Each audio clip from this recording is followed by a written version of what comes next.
আজকে আমরা পার্টোগ্রাফ সম্পর্কে আলোচনা করব। গত ক্লাসে আমরা পার্টোগ্রাফ কেন প্রয়োজন তা সম্পর্কে জেনেছি। তো আজকে আমরা পার্টোগ্রাফ ডিটেলসে পড়ব। তো পার্টোগ্রাফের প্রথমে হচ্ছে নাম। তো আমি এখানে নাম এক্স দিয়ে দিলাম। তারপর হচ্ছে গ্রেভিডা। গ্রাভিডার মধ্যে হচ্ছে যে এই মা কতবার প্রেগনেন্ট হয়েছেন, তো আমি এখানে 3 দিলাম। তারপর হচ্ছে পেরা কত, তাহলে পেরা 28 সপ্তাহ পর জীবিত অথবা মৃত যে কোনো বাচ্চাই পেরাতে কাউন্ট হবে। তো উনি বর্তমানে তৃতীয়বার প্রেগনেন্ট। তো যেহেতু ওনার আগের 2টা বাচ্চা জীবিত আছে, তাহলে আমি এখানে পেরা 2 দিলাম। তারপর হচ্ছে রেজিস্ট্রেশন নাম্বার। তো আমি রেজিস্ট্রেশন নাম্বার এখানে XX দিলাম। তারপর ভর্তির তারিখটা উনি যখন ভর্তি হবে সেই তারিখটা দিয়ে দিতে হবে। তারপর হচ্ছে ভর্তির সময়, যে সময়ে উনি ভর্তি হবেন সেটা দিতে হবে। তারপর হচ্ছে রাপচার মেমব্রেন।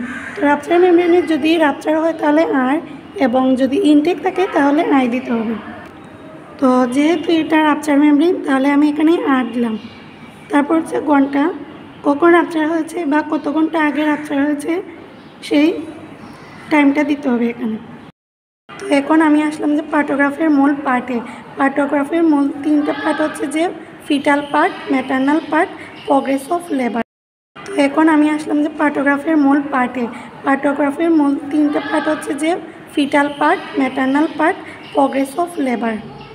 পার্টোগ্রাফ প্রথমে শুরু করব প্রগ্রেস অফ লেবার দিয়ে, যেখানে হচ্ছে যে জরায়ু মুখ খোলা। তো পার্টোগ্রাফ মূলত শুরু হয় 4 cm থেকে। তো প্রথমে আমরা পিবি করে দেখব যে ওনার কতটুকু সার্ভিক্স ডাইলেটেড হয়েছে। তো যদি 4 cm হয় তাহলে আমরা পার্টোগ্রাফ শুরু করব। তো এই 4 cmটা পরে অ্যাক্টিভ ফেজে। তো অ্যাক্টিভ ফেজ হচ্ছে 4 cm থেকে 7 cm পর্যন্ত। তো আমি ধরলাম যে এই মা আমার কাছে আসছে সকাল 10টার সময়, তাহলে তখন আমি পিবি করে দেখলাম যে ওনার 4 cm। তাহলে এখন হচ্ছে শিশুর মাথা নেমে আসা। তাহলে পেলভিক বোনের উপরে হাত দিয়ে দেখতে হবে যে শিশুর মাথা কতটুকু নেমে আসছে। যদি 5 আঙ্গুলের মধ্যে 1 আঙ্গুল নেমে আসে তাহলে 5/4, আর যদি 2 আঙ্গুল নেমে আসে তাহলে 5/3, এরকম করে। তো যেহেতু এটা 4 cm, তো এখানে শিশুর মাথা তেমন নামবে না, এটা 5এই থাকবে। তো এটা আমি গোল করে দাগ দিয়ে নিলাম। এটা মনে রাখতে হবে যে জরায়ু মুখ খোলা এটা হবে ক্রস চিহ্ন, এবং শিশুর মাথা নেমে আসা এটা হবে গোল চিহ্ন।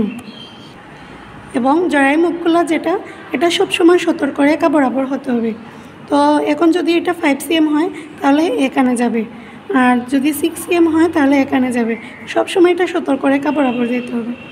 তারপর হচ্ছে যে শিশুর মাথা নেমে আসে যেটা, এটা হচ্ছে যে তোমার জরায়ু মুখ খোলায় এটার বরাবর থাকতে হবে। যদি উপরে হয় তাহলে উপরে, যদি নিচে হয় তাহলে নিচে, সবসময় এটার বরাবর থাকতে হবে। এটা মনে রাখতে হবে সবসময়। আর যদি দেখা যায় যে সতর্ক রেখা পার হয়ে গেছে তারপরেও ডেলিভারি হচ্ছে না, তাহলে এটা কাজের রেখাতে চলে যাবে। তখন এটা প্রলং লেবার, অবস্ট্রাক্টেড লেবার এগুলাতে চলে যাবে। তখন সিজারিয়ান সেকশনে নিয়ে যেতে হবে। পিবি করে যে এখানে পাইলাম 4 cm। তারপর হচ্ছে শিশুর মাথা নেমে আসে এটা 5। তারপর এখন আমি দেখব যে পানির মধ্যে, তো এটা পানির মিকোনিয়াম স্টেন্ট নাকি ব্লাড স্টেন্ট না ক্লিয়ার, এগুলা আমি নোট করে নিব। তো আমি এখানে পাইলাম যে ক্লিয়ার, তাহলে আমি সি দেব। তারপর হলো যে মোল্ডিং এটা হচ্ছে সবচেয়ে গুরুত্বপূর্ণ বিষয়, এবং মোল্ডিংটা ভালোভাবে মনে রাখতে হবে। হচ্ছে যে আমরা পিবি করে দেখব মাথার যে প্যারাটাল বোন এটা কী অবস্থায় আছে। তো আমি ধরলাম যে আমার এই হাতের 2 আঙ্গুলটা হচ্ছে যে প্যারাটাল বোন। তো এই যদি প্যারাটাল বোনটা হচ্ছে কি এরকম সেপারেট থাকে তাহলে এটা হচ্ছে কি 0 হবে, আর যদি এভাবে একসাথে লাগানো থাকে পিবি করলে সরতেছে তখন এটা 1+ হবে। আর যদি দেখা যায় বোন 2টা একটার উপর আরেকটা উঠে আসে পিবি করলে শর্তেছে তাহলে এটা 2+। আর যদি দেখা যায় যে একটার উপর একটা উঠে আসে কিন্তু পিপি করলেও সরতেছে না, তাহলে এটা 3+ হয়ে যাবে তখন। তো এখানে আমি মোল্ডিং পাইলাম 2+। আর এই পানি, মোল্ডিং, জরায়ু মুখ খোলা এবং শিশুর মাথা নেমে আসা এটা হচ্ছে 4 ঘন্টা পর পর চেক করতে হবে, যেহেতু এগুলো পিপির মাধ্যমে বোঝা যায়। আর পিপি হচ্ছে যে 4 ঘন্টা পর পর করতে হয়। তারপর হচ্ছে সংকোচন প্রতি 10 মিনিটে, এটা 10 মিনিট পর পর এই সংকোচনটা চেক করতে হবে। তাহলে সংকোচনটা যদি 1 থেকে 19 সেকেন্ড পর্যন্ত স্থায়ী থাকে তখন সেটা হয়ে যাবে ডট ডট।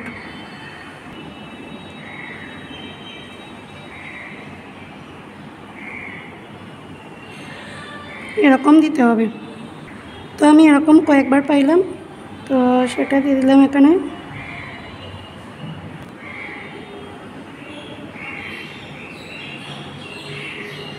তারপরে আবার আসি জরায়ু মুখ খোলাতে।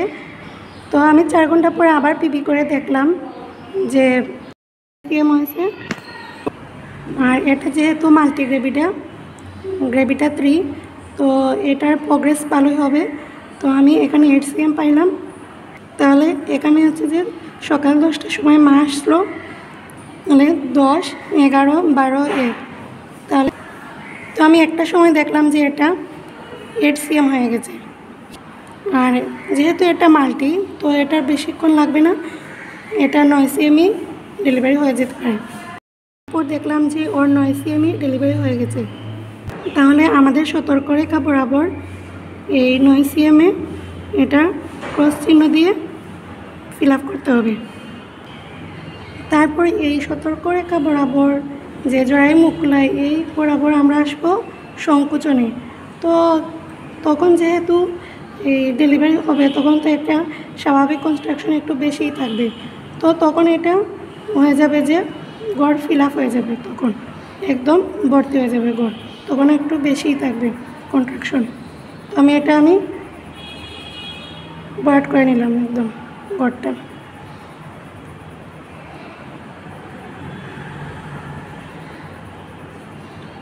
আর সংকোচনে একটা জিনিস মনে রাখতে হবে যে 1 থেকে 19 সেকেন্ড হলে তখন এটা ডট ডট হবে, আর 20 থেকে 39 হলে তখন এটা জেব্রা হবে, এবং 39-এর বেশি যেমন 60 পর্যন্ত হলে তখন এটা হচ্ছে গড় ভর্তি হয়ে যাবে, যেমন এরকম করে নিব।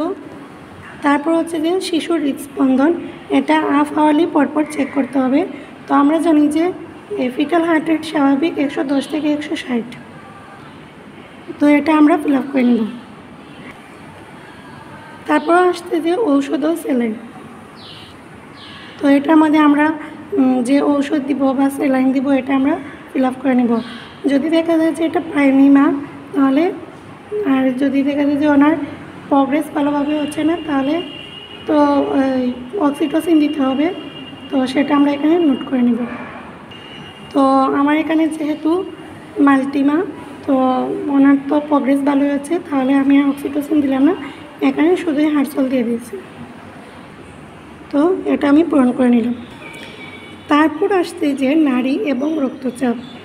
তো এটা পালস হচ্ছে যে হাফ আওয়ারলি পরপর করতে হবে, এবং বিপি হচ্ছে 4 আওয়ারলি পরপর। তো বিপি তো আমরা জানি যে নর্মাল 120/80, তো সেটাই আমরা দিয়ে দিই। তাহলে বিপি হচ্ছে যে এখানে আমরা ফিল আপ করে নিব, এই 2 ঘরের মাঝখানে বরাবর টান দিয়ে এটা ফিল আপ করে নিব। তো আমি এখানে দিলাম নর্মাল বিপি 120/80, আর পালসটা হচ্ছে যে এখানে দিব। তো নর্মাল পালস রেট হচ্ছে 72, তো আমি এখানে দিয়ে দিলাম। তারপরে এইভাবে যতবার হয় তা আমরা দিয়ে দিব হাফ আওয়ারলি পরপর। তারপর সর্বশেষ হচ্ছে যে তাপমাত্রা। তো আমি এটা চেক করে দেখব যে ওনার কতটুকু তাপমাত্রা, যত পাই তা এখানে লিখে দিব। তারপর হচ্ছে প্রোটিন, এটা হচ্ছে একটা পরীক্ষার মাধ্যমে এটা দেখে দিতে হবে। তারপর হচ্ছে ভলিউম, এটা ইউরিন ভলিউমটা কতটুকু থাকবে তা আমরা দেখে লিখে নিব। তারপর হচ্ছে প্রস্রাব, এগুলো হচ্ছে প্রস্রাব অ্যাসিটোন, এগুলো হচ্ছে 5 দিয়ে দেব। শেষ, এতটুকুই। তাহলে এটাই হচ্ছে পার্টোগ্রাফ, এতটুকুই পর্যন্তই। তো আশা করি সবাই বুঝতে পারছেন। তো প্যারাগ্রাফ অনেক কঠিন, একবারে বোঝা যায় না, এটা বারবার পড়তে হয়, বারবার প্র্যাকটিস করতে হয়, তারপরে এটা শেখা যায়। আর এ গুরুত্বপূর্ণ, যেমন হচ্ছে ওই যে সংকুচন, তারপর যে শিশুর মাথা নেমে আসে, এগুলো হচ্ছে ভিডিও দেখে দেখে নোট করে নিতে হবে, তাহলেই মনে থাকবে, নাহলে এগুলো মনে থাকা সম্ভব না। তাহলে আজকে এ পর্যন্তই, এখানেই শেষ। তো সবাই ভালো থাকবেন, সুস্থ থাকবেন। তো আল্লাহ হাফিজ।